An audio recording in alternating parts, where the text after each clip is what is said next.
Hey, welcome to Facebook's second ever community open town hall discussion.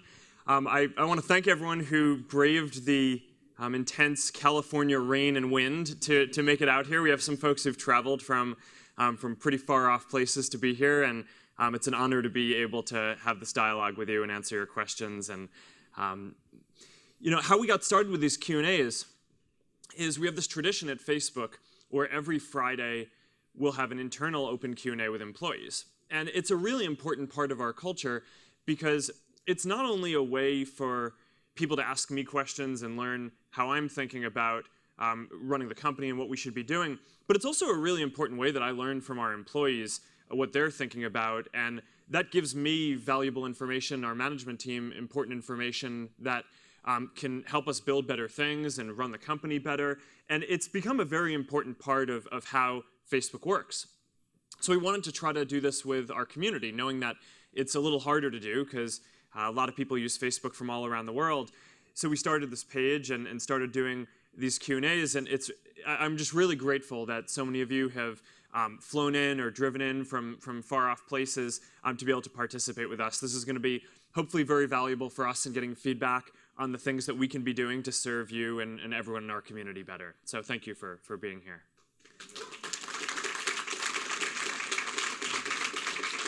All right. Charles is going to give you a quick rundown of what we're going to do here. So let me talk a little bit about how this is going to flow today.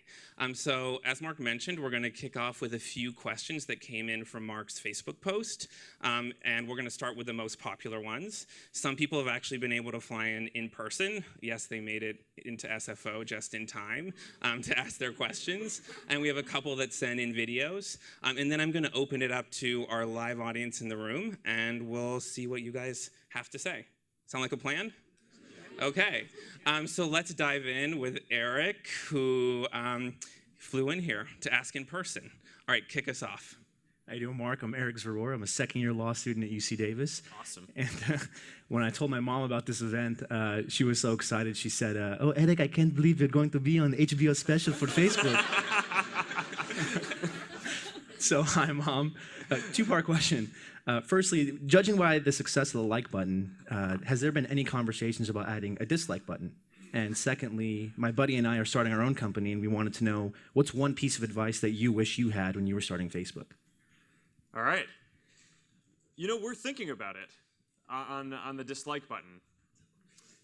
It's an interesting question, right? Because there are two things that it can mean, and we're considering and talking about doing one and not the other. So the one that we don't want to do, right, is the like button is really valuable because it's a way for you to very quickly express a positive emotion or sentiment when someone puts themselves out there and shares something. And some people have asked for a dislike button because they want to be able to say that thing isn't good. And that's not something that we think is good for the world. So we're not going to build that. I mean, I don't think that there needs to be a voting mechanism on Facebook about whether posts are good or bad. I don't think that's socially very valuable or good for the community to help people share the important moments in their lives. But the thing that I think is very valuable is there are more sentiments that people want to express than just positivity or that they like something. A lot of times people share things on Facebook that are sad moments in their lives or are tough cultural or social things. And often people tell us that they don't feel comfortable pressing like because like isn't the appropriate sentiment when someone lost a loved one or is talking about a very difficult issue. So one of the things that we've had some dialogue about internally and have thought about for quite a while is what's the right way to make it so that people can easily express a broader range of emotions, to empathize or to express surprise or laughter or any of these things. And you can always just comment, right? So it's not like there isn't a way to do that today, and a lot of people are commenting on posts all the time. But there's something that's just so simple about the like button. If you're commenting, a lot of the time you feel like you have to have something witty to say or add to the conversation. But everyone feels like they can just press the like button, and that is an important way to sympathize or empathize with someone in an important moment that they put themselves out there to share. And I think giving people the power to do that in more ways with more emotions would be powerful. But we need to figure out the right way to do it so that it ends up being a force for good and not a force for bad and demeaning the posts that people are putting out there. So that's an important thing. We don't have anything that's coming soon, but it is an important area of discussion. On your other question about advice for starting a company, the biggest thing that I would say is just don't worry about making mistakes too much, right? The number one question that folks will ask me is, what mistakes do you wish you could have avoided? And I actually think that that's not the right question, because mistakes are how you learn, right? Everyone makes mistakes constantly in their life, but the real question is how you learn from them, and not which things you can avoid. And the mistakes that we've made in running Facebook and building it, I mean, there are many. I mean, I started off when I was so young that I didn't know anything about building a company or a product or any of this stuff, and I've learned so much from the people around me. And making mistakes is a lot of how I learn. So I guess just you gotta keep on powering ahead and don't stress too much about it. Thank you. Yeah. Okay, so let's continue with some of the most popular questions from the thread. I want to read a couple, people that couldn't actually be here in person today. The first comes from Yishan in Islamabad, and his question is, Facebook has become synonymous with wasting time, lack of productivity, etc. How do you think Facebook can transition towards a more productive and empowering medium? Well, I'm not sure I agree with the premise of the question. One thing that I think is so interesting in our society is that we grow up and we go to school and we're told to do our work and get good grades, and then you can socialize and build relationships and have friends after you're done with your homework, right? And that's just so pervasive in our society that even as you grow up and you wrap up school, people think, okay, well, I need to get all my work done before I can go and focus on my friendships or my family. And I think that that's wrong, right? I mean, I don't know how our society got to this point, but I mean, for me, the relationships that I have, the friends, the family, that's the part of my life that matters, right? And I mean, and that's what I think Facebook is trying to help people do, is giving people a tool to stay connected with more people than they otherwise might have the ability to if there are people that they might have lost touch with or are further away that they might not be able to be plugged into. So I don't really think it's a waste of time at all. And in fact, I think it's kind of sad that people in our society think that trying to spend time building relationships and knowing what's going on with the people around you is considered a waste of time. So, what do? We try to give people a voice and give everyone the ability to share the moments that matter to them in a few simple ways. I mean, you can take videos, you can take photos, you can post text, you can send messages to people. But a lot of what people are doing are just, you're capturing moments that matter to you and being able to see what matters to other people. And that's a pretty fundamental human thing. And I think that that's a very valuable social thing. And we're proud of the contribution that we can try to make there. And I think if we can continue to do that and help people be a little more connected, then I don't think that that's wasting people's time at all. I think that's extremely valuable in the world. All right, I want to go to one more from the thread that proved very popular. And it comes from Egypt, from Peter, who asks, why can't I change my username? Can you fix this, please? And I'll actually add to this because I think questions about names were kind of a popular theme both for this Q&A and last Q&A. So maybe you can talk a little bit about how you think about names in general on Facebook. Sure, it's a good question. For the specific question about usernames, it's sort of a technical answer, but I think what you're asking about is, I have the username Zuck on Facebook, right? So you can go into a web browser and type in facebook.com/Zuck, and it goes to my profile. And we limit each person to just having one username. And the reason is that, unlike real names, right, there might be other Mark Zuckerbergs in the world. If you type in facebook.com/Zuck, that can only go to one person, so we limit each person to only having one of those. Like you said, I think that there's a broader question here about our names philosophy, and this is something that people ask a lot of questions about pretty frequently. Because username on Facebook, the Zuck part of that, is actually less important than the fact that on Facebook, most people they refer to themselves as their real name, and that's a really important part of the culture of the community. For one thing, there are a lot of online communities that are kind of separate from reality in the world. And what we've tried to do with Facebook is make it so that it's more a reflection of the relationships that you have in the real world and an extension of your real world in reality than a completely different kind of community. So asking everyone to use their real name grounds the community in that reality and kind of ties it back to all the real world relationships that we have. At the same time, there are also a few functional important reasons why we want to use real names in as many places as possible. First is, one really important part of Facebook using the product is being able to go type in someone's name into search, find them and add them as a friend and connect with them, or do the same if you want to send them a message. And it's obviously a lot easier to find someone by name if they actually have their real name on the service rather than some screen name that you don't know about. The other, which is a bit more serious, is that occasionally, when you have a big community, there are some people who want to use it for bad things, right? And who want to defraud people or trick them or just do bad things with other parts of other members of the community. And what we find is that if you're connected to your real world identity, there's more accountability and you're less likely to do those things, rather than if you go by some anonymous handle or if there's just no connection to the real world. So it's all part of building a safe community that's tied into the world.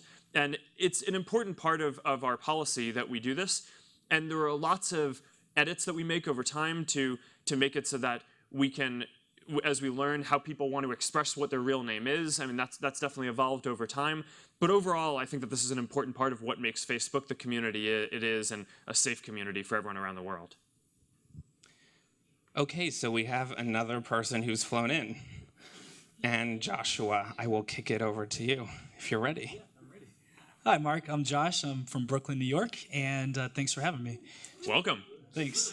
So my question centers around what we've seen in Ferguson and across the country, Arizona and New York, around excessive police force. What is the role of social media and social content in helping us sort of bridge that divide to bring communities together and help build more diverse and resilient places in America and across the world? Thank you. This is a really important question, and it's something that we've been spending a lot of time discussing internally, and it's actually come up, I think, at every one of our internal Q&As that we've had since the started getting written about a lot. So, we take our role in this kind of civic debate really seriously, and there are two things that we want to try to do and enable for people in the world. The first is we want to give everyone a voice, right? And if some events like this had happened, 50 years ago, then you might have only read about it from the newspapers or TV, right, in a few voices. But now, what we're trying to do is make it so that every single person in the world has a voice and a channel and can share their opinions or research or facts that they've come across, and can broadcast that out to their friends and family and people who follow them and want to hear what they have to say. And that's a pretty new thing in the world. And I don't think we can take it for granted. There are lots of governments that have different policies on this, and there's new technologies that enable it to exist better and better as each year goes by. And we view it as our job to keep on making that as powerful of a voice as we can for people, and giving everyone the richest tools to communicate and share what's important to them as is possible. And we see this not only in the U.S. now with Ferguson and Eric Garner and the debates around this, but with what's going on in the Middle East, some of the unrest in Thailand. Whenever there are important moments and tension around the world in different countries, a lot of people turn to Facebook and social media in general now because it's an outlet and a voice that they have to be able to share what's important to them and spread information. So that's the first thing. The second thing that I think is really important is diversity of opinion. And that's something that we also take really seriously, because historically, maybe someone would watch a few TV stations or read or a few newspapers or listen to some radio shows, and they would probably only get a few different kinds of voices. But one of the things that we care about a lot on Facebook is making sure that people get exposed to a diversity of different opinions, because we think that builds stronger communities and generally helps society move forward. And one of the things that we're really proud of is that basically on Facebook, even if if you're a Republican or a Democrat, you probably have some friends who are on the other camp.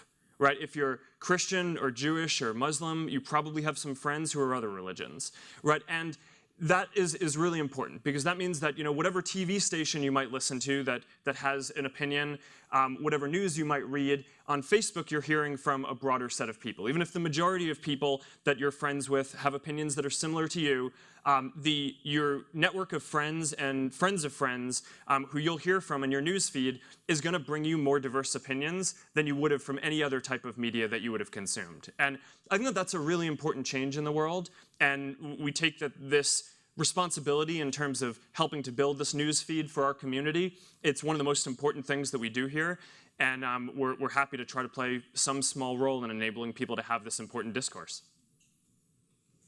So I want to go back to the thread briefly, and this is particularly appropriate given the time of year. We got a question from Anna Maria in Switzerland who says, Mark, do you have any New Year's resolutions for 2015? It's too early. I could use some ideas on this, actually. So I've taken New Year's resolutions pretty seriously for the past 5 years or so. I guess my view is I spend so much time running this company that I want to be able to do other things outside of that too. So I find that New Year's resolutions are a good way to force myself to do that. So I had one resolution that led me to start cooking a lot, and that's actually been a lot of fun and something that I do with my wife all the time now. I had one resolution that led me to learn Mandarin, which was really hard for me because I'm really bad at languages. My wife tells me all the time that I'm bad at English. So Mandarin was a big stretch. But that was good. My New Year's resolution this year was to write one thank you note every day for someone who I thought did something really good in the world or around me in my life. And that one's actually been very hard for me because I'm in just, I think that there are people who they see things and they see the beauty in it, and then I think there are people who see things and see how they want to make it better. And I'm definitely in the latter category of that. So it's this year has been an interesting challenge for me, and a bunch of our management team is here in case they want to jump in and answer questions or help out, but they're just laughing at me right now because they agree, I guess, that I tend to always see how things can be better rather than thanking people for the good work that they're doing. Thank you, guys.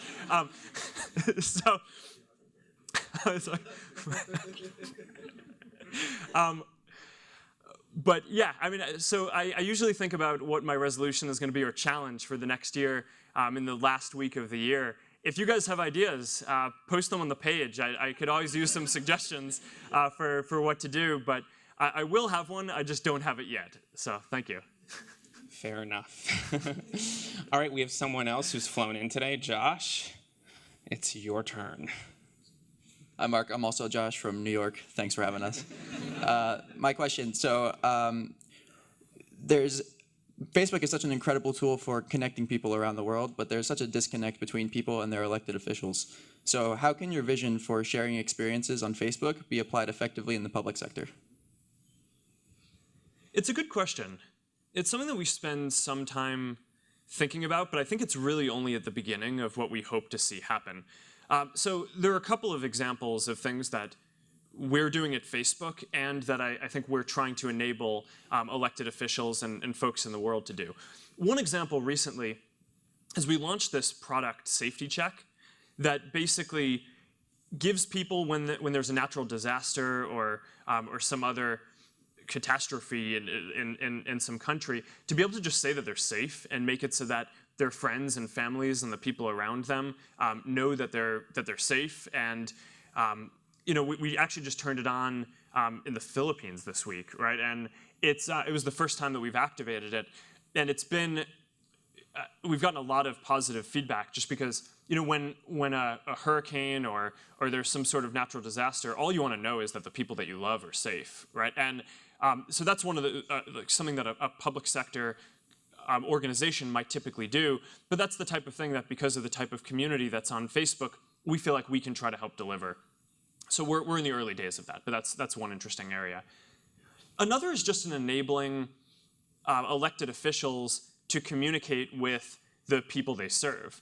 And one of the trends that we've seen recently is even before people are elected, I just went on this trip through a few countries in Asia to India and Indonesia at the beginning for our work on this project internet.org to help spread internet access and connectivity. And one of the things that was really interesting to me in both India and Indonesia is that both countries had elections, I think, in the last year. And in both of those countries, social media played a very important role, or was an important tool that Prime Minister Modi and President Joko Widodo used in Indonesia in order to connect with people in their country. And that was interesting, right? And it was the first time that we'd really seen it be one of the primary tools that had been used in an election. And when I asked those leaders about it, what they told me was, they want a channel to be able to speak directly with the people they serve, right? They don't want to have to go through someone else who might twist the message. India has very tense relations with Pakistan some of the time, and Prime Minister Modi wants both the people in India and the people in Pakistan to know that he wants there to be peace, right? And this is what we've heard from him. And using social media, Facebook, and all the other products in order to get that message out directly, I think is very powerful in a way that can't be twisted by intermediaries. And actually, to be honest, I mean, this is one of the reasons why I find these town hall Q&As so important and useful, not only for communicating with our community, but also for learning what's important to you.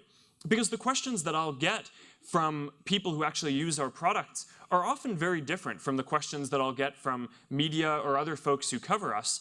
And I think that that's important, that we have an opportunity to have that feedback and actually know what our community cares about, rather than just analysts and folks who are covering the company. And I think the same is going to be true in the political sector. So I think we're just at the beginning here. There's a lot more that we can do in terms of building tools, but it's an area of civic discourse that I think can be expanded greatly, and I'm pretty excited to see that happen in the future. Thank you. All right, we have our last flown-in guest today. Tish, it is all you. Hi, my name is Tish. I'm from Chicago. My question has to do with the privacy policy, or the privacy updates. There are so many updates, I barely keep up with them before a new one comes out. So my question is, how come there are so many updates?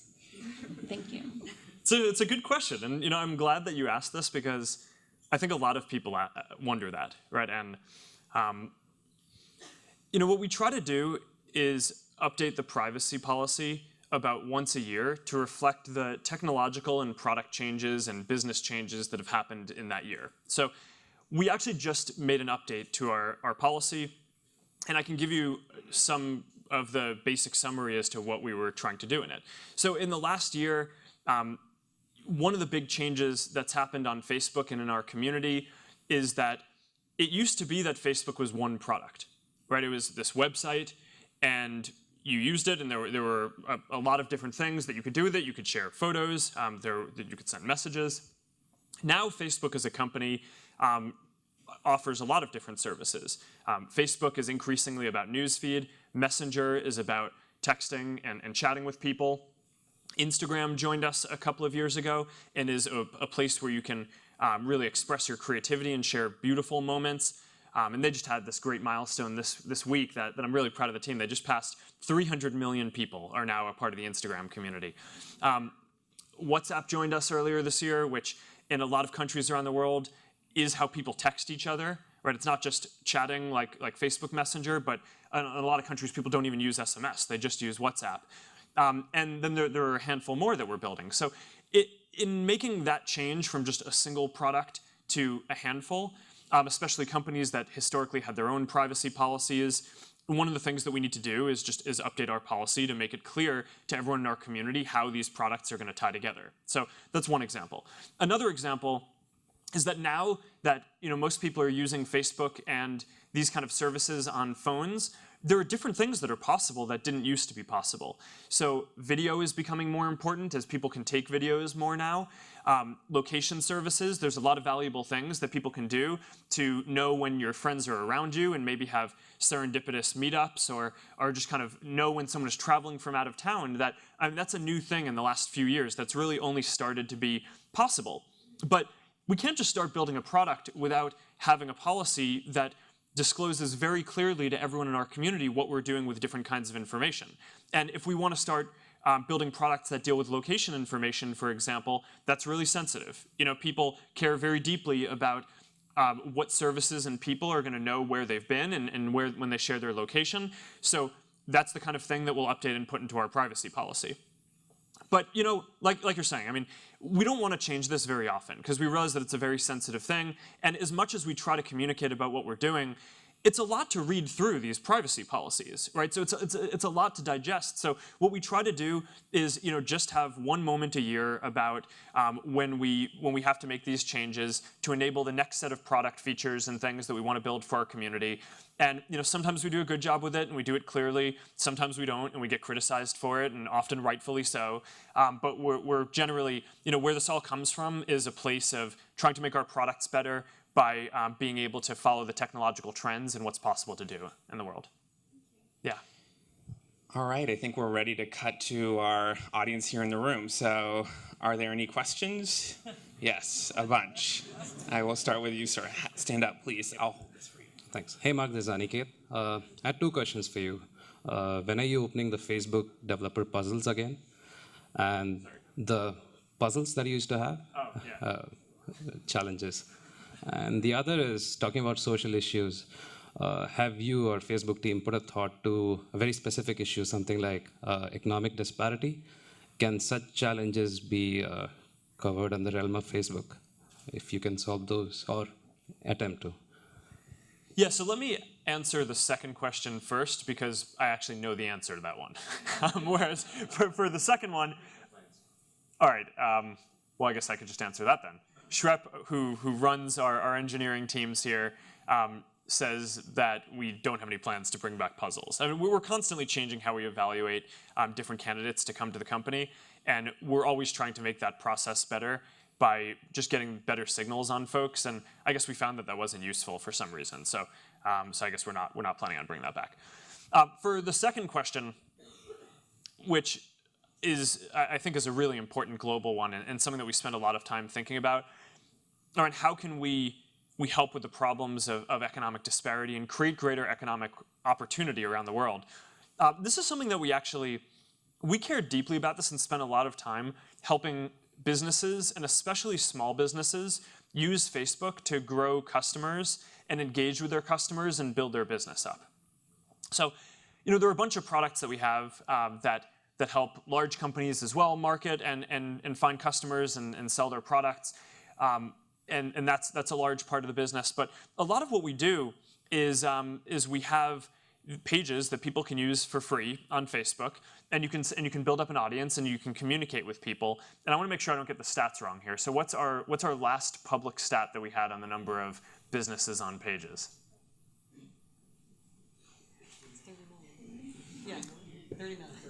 30 million pages, right? So, I mean, there's a small number of large companies in the world and a large number of small businesses in the world, which mostly make up these pages. And that's an important part of the ecosystem, right? Because an important part of your community and what you care about in the world, you care about your friends and your family, and you care about what's going on around you in the news. But local businesses and in the companies that in the shops that you go to and where you go get food and all that are just really important part for both people who are using Facebook to get information and obviously for these small businesses to be able to grow their presence and get customers. And as we've worked on this over time, I think it's become an increasingly important channel for small businesses to be able to find new customers and communicate with their existing customers to grow their business. And I think that's probably the best way to do this in the world and create more global opportunity is by allowing people to start new entrepreneurial efforts, right? So small businesses that can hopefully grow into larger ones or whatever the founder wants over time. Does anyone have anything that they want to add on that? Okay. All right, I saw one more question around here. Hi. My name is Elisa. I'm from Bluefields, Nicaragua, but I didn't fly in from there today. I actually live right down the street, so I'm not only from the Facebook community, but from this community. First and foremost, I want to tell you guys, and not just you, but your entire staff, thank you very much for all that you've done in this community. And also, thank you for upping the price of my house. I'm loving it. On a serious note, however, I wanted to know, there's been some talk around that there's going to be some outreach within the community from the Facebook folks for the youth. You know, there's going to be youth programs, summer programs for them to come in here and perhaps learn from some of you guys on how to not just better themselves, but you know, how to go out there and create their own company, create their own Facebook company. Can you tell me a little bit about that? Why would that be outrage? Outreach. Oh. No. I'm sorry. Was my accent confusing No, sorry. you? My bad. I guess when I that's a really sad commentary. That I assume that the community is going to be outraged at something that we did. And by the way, that's the first time that anyone has ever thanked me for having Facebook raise housing prices, which is not an intended thing that I think the technology community around here is trying to do. But yeah, so yeah, I mean, you know, we've been in Palo Alto and Menlo Park now for I guess just about 10 years, and you know, we want to be good citizens in the community, and we take that very seriously, right? So, you know, whether that's having different programs for folks at local high schools and middle schools to come in here and get trained on different things. There are summer internship programs. I personally wanted to learn more about the community, so I went and taught a local after-school program on entrepreneurship, which I think, honestly, I ended up learning more from the community than I probably taught. I'm not a very experienced teacher, but it was a great opportunity for me to learn about the middle school and the different programs around here and how people are living. And you know, there are going to always be more things like that we want to do. And you know, we want to make it a safe community. We've supported, I think, the local police. We want to make it a healthy community. I've personally donated to the local Ravenswood Health Center because I think that's an important local safety net and community resource. So we're going to look to do more over time. And if there are things that we can do to be better citizens and in both the local community and the Bay Area overall, that's something that, you know, we would love feedback and opinions on from everyone in our community. Is there anything that you want to jump in on? Elliot runs policy and. Sure. Sorry, forgive my voice. I'd just add, we take our responsibilities as a part of the community very seriously, not just locally around our headquarters, but we have lots of people in San Francisco, and we have lots of people who are working with groups in San Francisco as well. We have big offices around the world, and each of those offices has programs to engage with their local communities. One of the things, just to follow up what Mark said, is every employee at Facebook is encouraged to reach out to nonprofit organizations or small businesses to help them use our advertising tools for free so that they can build an audience, raise money, start their business. So we take this idea of community outreach and responsibility really seriously, not just in the local community around, you know, Menlo Park, but around the world, because we do have a really large global community. Yeah. Thank you. Great. I'm going to head over to this quadrant over here because it looks like we have a lot of people. We'll go with you, sir. Come on down. I'll hold this for you. I'll hold the mic. Hey, Mark, I'm Zane, and I have two questions for you. The first one is if you could share some of your personal habits that you feel have contributed to your success and what a typical day looks like for you. And the second question is what advice would you give your younger self? Yeah, those are both good questions. Very good questions. So in terms of what I try to do on a day-to-day basis, one of the most important things that I think I try to do is focus my time proactively rather than reactively on just whatever comes up. You know, one thing that I found a few years ago in running this company is that there are enough things that happen throughout the day that you could consume all of your time just dealing with whatever comes up today, right? And whatever the reactive problem of the day is. And I noticed that once I started actually scheduling meetings, but that was true way before then too, and going back to when I was a student and before then. So what I try to do now is make sure that I spend the majority of my time on things that I proactively want to be working on. And things, often making the changes that you want to see in your life, in your community, or in the world, they take a long time, but the most important thing is to make sure that you're putting your time into the things that you want to see happen rather than kind of the things that other people are pushing you to do. And you need to be responsive to the community and folks who you're serving and all that if you're building a company, and that's really important. I want to proactively spend a lot of time on that, which is partially why I started doing these town hall Q&As. But I do think that any entrepreneur and probably any person has this experience where it's just so easy for your time to get eaten up with stuff that is reactive. And I think just carving off even a little bit of your time for the stuff that you want to proactively see change can be a very powerful change. Your other question was? What advice would you give your younger self? And Yeah. any routines or rituals that you follow on a daily basis? Advice for my younger self. And routines, I think the last answer was sort of a routine. I try to make sure that on a day-to-day basis I'm spending time on proactive things. I think actually the most important advice that I can think of for myself or anyone who's getting started trying to build something is what I said before, which is that you're going to make mistakes no matter what you do. And I think a lot of people focus on trying to avoid mistakes or regret having made mistakes or feel bad about that.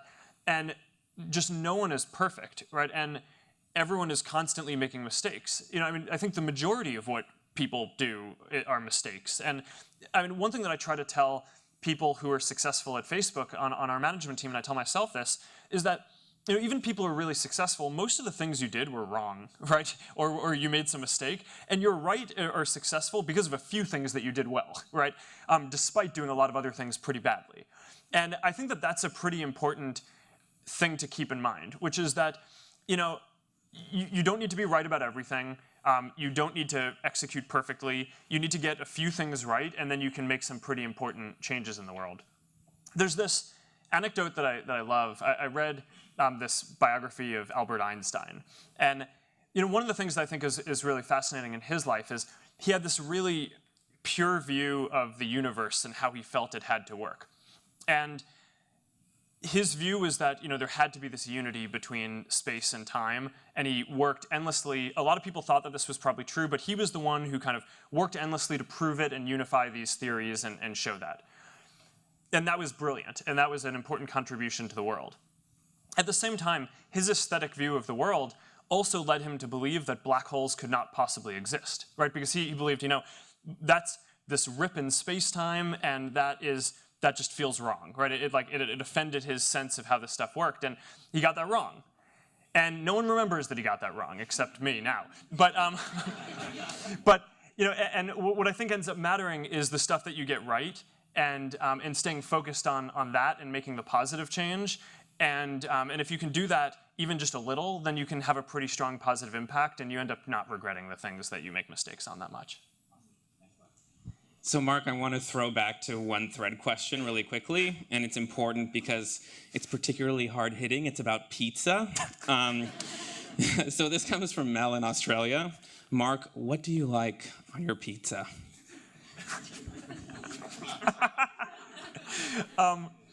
Well, I guess my view on this important issue is that if you're going to be eating pizza, you might as well also have fried chicken on top of the pizza. All right, next question.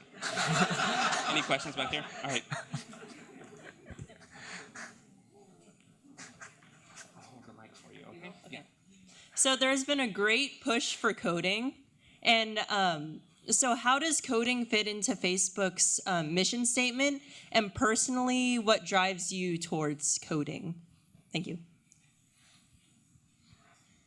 So growing up, one of the things that made me excited about coding is it's one of the things in the world that you can do where you can sit down and produce something concrete by the end, right? And one of the things that's interesting about running a company now is a lot of what I'm trying to do is just help guide things, right? And other people are actually doing the real work, right? And I'm maybe helping people think through problems, and it's quite soft.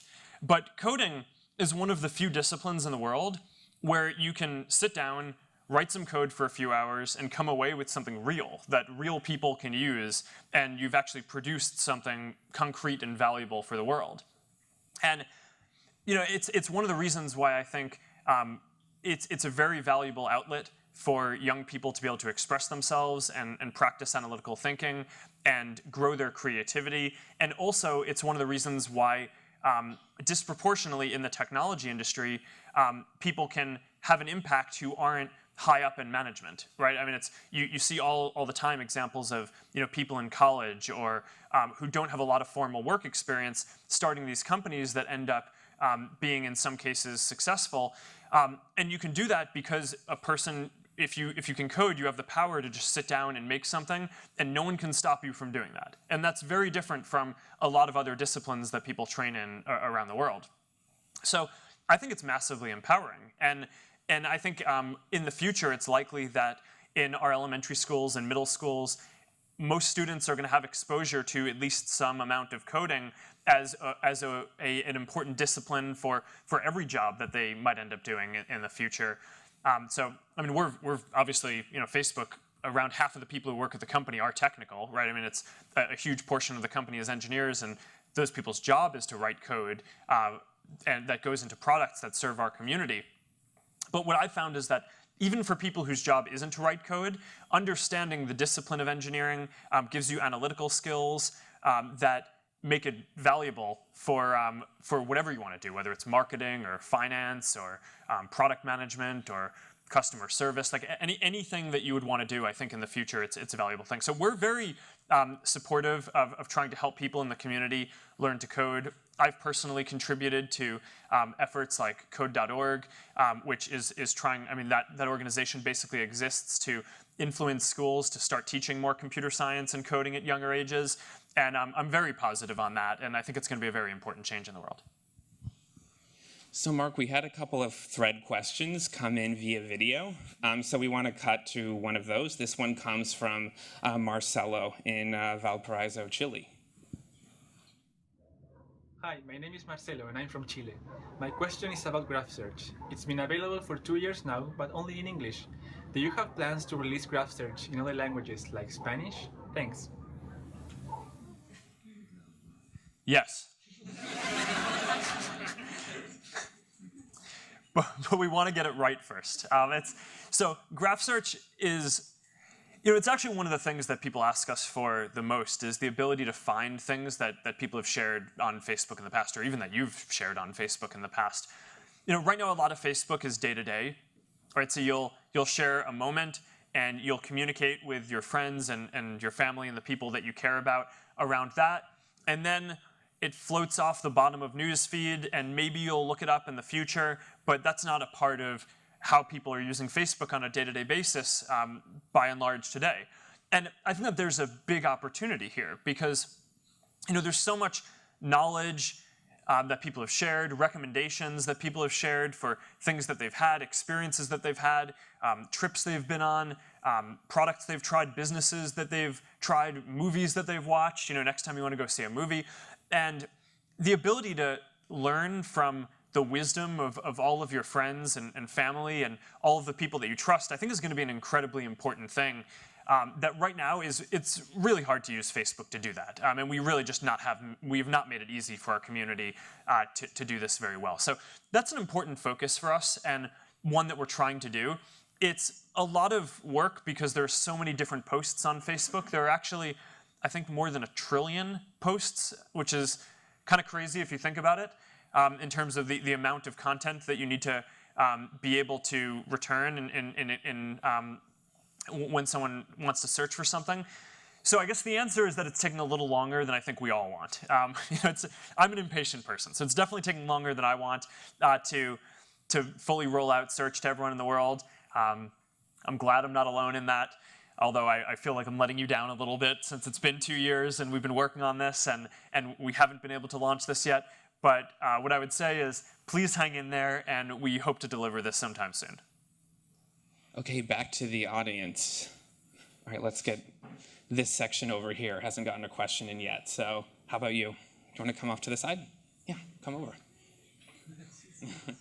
I'll hold the mic. Introduce yourself. Okay, my name is Chris Sholland. I go to Sequoia High School. And you were talking earlier a lot about helping the community. And I was wondering, do you have any plans for helping out various organizations such as 4-H, Girl Scouts, or Boy Scouts?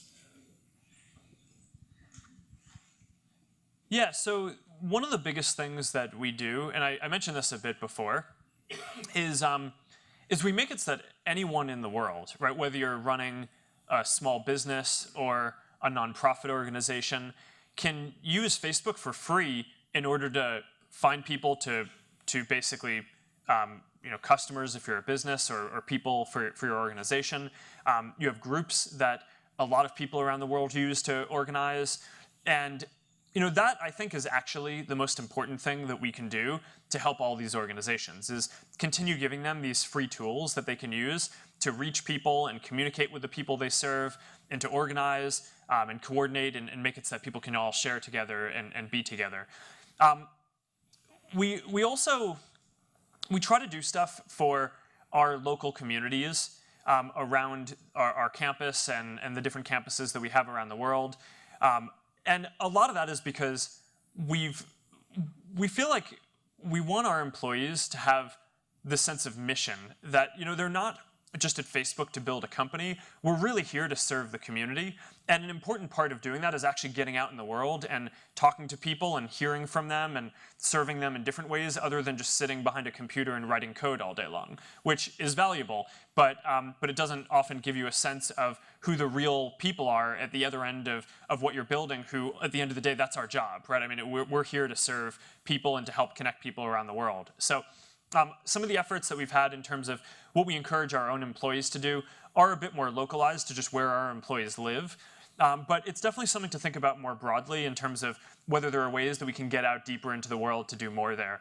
But in the meantime, I think the free services that we try to provide for pages, groups, there are a bunch of tools that we give away for free to small businesses and nonprofits that we would otherwise charge businesses for. If you're we have this FB Start program if you're trying to start something where I think we give away, I think it's $40,000 worth of tools for people that developers would otherwise need to pay money for. So there are things like that that Facebook can do, but we're always looking to do more here as well.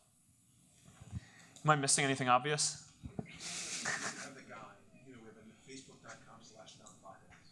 Okay, that's a good, yeah. So Elliot reminds me that we have facebook.com/nonprofits is a good place where you can go that lays out all the different resources that are available here.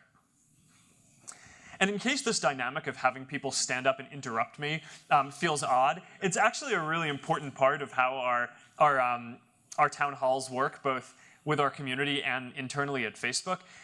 I want to have this culture of openness where, if I get something wrong or if I miss something important, people don't feel bad just interrupting and being like, yeah, you're wrong. So it's actually pretty common in our internal Q&As. I'll say what I think, and if I get some fact wrong, then someone will just stand up and be like, that is incorrect. Sorry. And then they'll just go on, and it's a little embarrassing for me, but it's good, and I encourage that, and that's what you're seeing. So. All right, who's next? So many options. All right, want to come up? I'll hold the mic for you. Okay, sure. Hello, Mark. My name is Arthur. Me and my wife's from Hong Kong. Like my wife Cecilia is here too, and it's we came here to experience the Silicon Valley. So there's no greater pleasure and honor to get to speak with you today. So thank you so much. I think I got a question on how Facebook run the experiments because my area of interest is in data science, and I'm sure that Facebook runs a lot of experiments to improve its products. And not so long ago, there was an instance where like a media instance is basically saying how Facebook is like experimenting on the user's emotions. And in some sense, I think it's kind of unfair because most organizations who want to improve their products should consider running good experiments. But so I'm just curious, as an organization like Facebook, how do you balance this need for improving your products versus the ethical concerns such as that? Yeah. Yeah, this is a really good question and a really important one. I mean, there was this press and this report that a Facebook data scientist released, I think it was over the summer, and there were a lot of questions about that. And we took that opportunity to go internally and reflect on whether we had a good enough process internally around what we wanted to do, and we tightened things up a bit. But I can give you some of a summary of how we think about this first, which is that, we think that the only way that we can make our services better for the world is if we try out different things and learn from feedback from the community. So what we'll do is, every day we'll try out different features. We'll try ranking or kind of showing different kinds of content in newsfeed to see if we can do a better and better job of actually showing you the content that you care the most about. We'll test a lot of other different products as well. One question from earlier was, are we going to think about adding a dislike button? I can assure you that before we add anything like that, we will try to test something to make sure it has positive impacts and not negative ones. We run tests to try to make Facebook faster. Some changes that we make, we're not sure ahead of time if they're going to make things faster or slower, or faster but have other downsides. So we want to run those tests to make sure that we're having a positive impact in everything that we end up rolling out to everyone in our community. So testing is a really important part of how Facebook works overall and how we continue making the products better and better for everyone. Now, the important thing in this is that we need to make sure, there's this, so my wife is a doctor, and one philosophy that people have in medicine that I think is pretty interesting is that there's this assumption that when you run a test as a doctor, there's a cost to running the test, right? Whether you're drawing blood or doing something else, that can be painful as a test, and therefore you need to have an appropriate internal process to make sure that the test is actually teaching you something valuable enough that will help the community enough to be worth running a test on. And one of the things that we wanted to be careful about was there are certain types of things that we just don't want to be testing on internally. So things about privacy, we're just not going to test, right? I mean, that needs to be extremely thoughtful. Anything that we're going to do that might affect how you share stuff or the type of data that you would be sharing with Facebook, that's something that I really should know about before anything goes out, right? That's not something that an engineer at Facebook should just be able to test. Similarly, anything with young people, right, minors, or any kind of sensitive community is something that we need to be especially careful about. And anything around emotions and the emotional or psychological well-being of people in our community is just a really important thing that we made sure that like people internally just don't have the ability to test without getting more. And there are good reasons why you might want to run, why you might want to test some of these things. So for example, the study that we did was because there was a bunch of press that had come up saying that seeing happy posts on Facebook about the moments in people's lives was actually making people sad because it made them feel like they were missing out. And we care really deeply about this. I mean, we don't want to make people sad, right? I mean, we don't want to do anything that's going to be impacting people's emotions in a way that we don't understand. So we figured, okay, this is something that we have a responsibility to our community to try to understand what the impact of Facebook is. So we basically ran a relatively small test that I guess didn't show as many happy posts or didn't show as many sad posts, and then polled people and asked them how they felt. Actually, that's not how we ran the test. I think we measured it was whether they were posting happy or sad things afterwards. And I think, I actually think that that's the type of thing that our community should want us to test, because we should be making sure that when we make changes that they're positive social changes, right? And that if people are actually sharing stuff, if something is happening on Facebook that's going to have a negative impact on society, then I think we do have a responsibility to understand that and make sure that we can take steps to make a more positive impact on society if something negative is happening. But the way that we did it, I think we could have done it a lot better. And we need to make sure that when some engineer inside Facebook decides that they want to go test that the right people inside the company know about it and can evaluate whether it's an appropriate and good thing to be testing, which is what we now are going to do.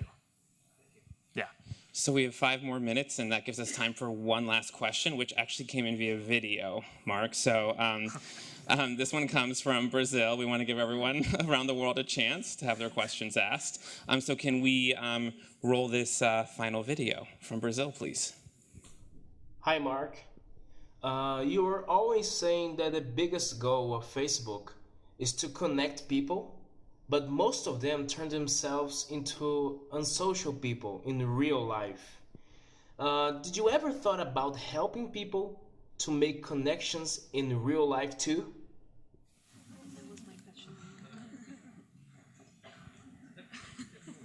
Yeah, it's a good question. A lot of what Facebook tries to do is help you stay connected with the people that you already know, rather than necessarily trying to help you meet new people. And I think that this is a really important social function in society. Right? If you think about a lot of technology, what defines a technological tool, one historical definition is something that takes a human sense or ability and augments it and makes it more powerful. So for example, I wear contact lenses or glasses, and that as a technology enhances my human ability of vision and makes it better. Right? Bicycles and cars are technology that extend the natural human capacity to be able to move around. Computers, Steve Jobs once had this pretty famous explanation where he described computers as the bicycle for your mind, because just like bicycles help extend the human capacity for motion, computers extend human capacity for thought. And what we're trying to do with Facebook and social networking overall is extend this really fundamental human capacity for maintaining social relationships. And there have been a lot of sociological research on this that show that on average people have a capacity to stay in touch with about 150 people at a time. And one of the things that I think that we can do through Facebook is make it so that you can maintain relationships with many more people, right? So, my friends who I grew up with in New York, or the people I went to college with, who are no longer people who I see every day, but because I see their photos on Facebook, and I see the important events in their lives when they have babies or get married, I can stay in touch with them and stay close with them, and they're important people who I care about. When my family is traveling somewhere else and they post about it, and I can't be there to experience that in person with them, that's a really important and meaningful moment for us, and I'm glad that I can share that with them. And that is a lot of what social technology can do, is extending the natural human capacity to have empathy and relate to many more people than you would naturally be able to. Now, when I have an opportunity to see my wife in person or my mom, I'll always take that rather than talking, on the phone or talking through Facebook, right? I mean, that's just a higher bandwidth, richer, more real-life communication, and it's much better. But the reality is that there are people who I just would not have an ability to stay connected with, or who we all would not, that now, because of these new social tools, we have an ability to do that. And I think that that's a really important social function that makes society tighter overall, and hopefully the world a little closer and more connected. So we actually have a couple minutes left, and there's so many questions in the room, Mark. I tried to make that answer a little short. Yeah, thank you. I appreciate that. All right, would you like to ask a question? Hi, my name's Virginia. I am a mother of a teenager. And if you and I were married, how would we handle Facebook with our daughter?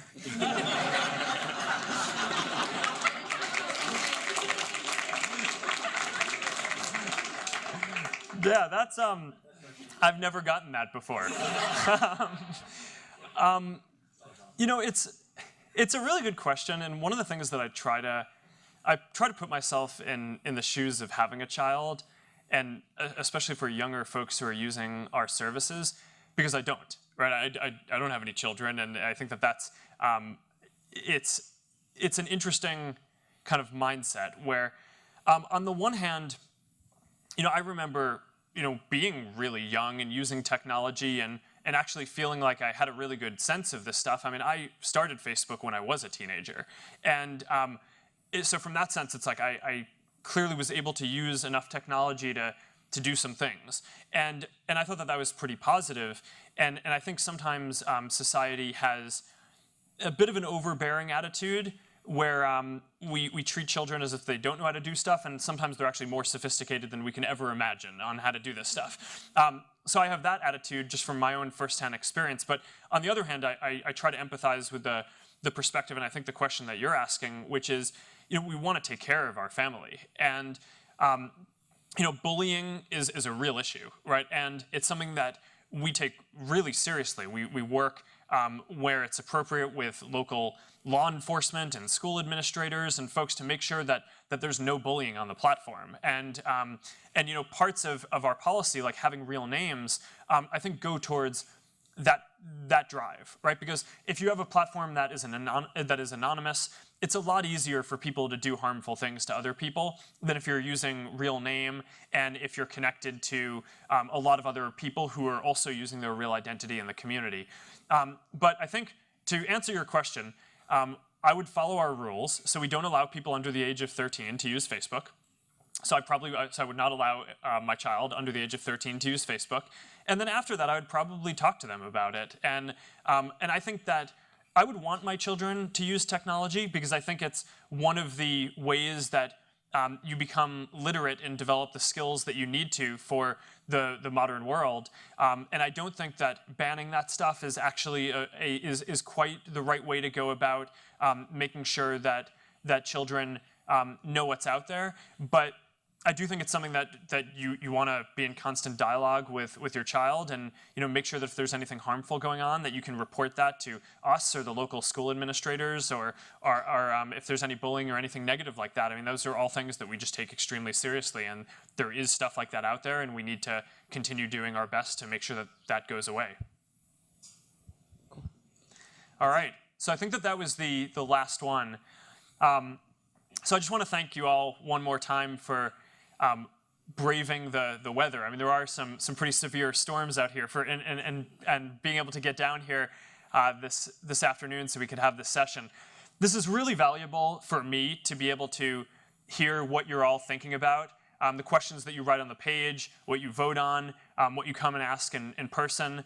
And I hope that this is a valuable session for you too, to hear how we at Facebook think about some of this stuff. And I look forward to doing more of these in the new year.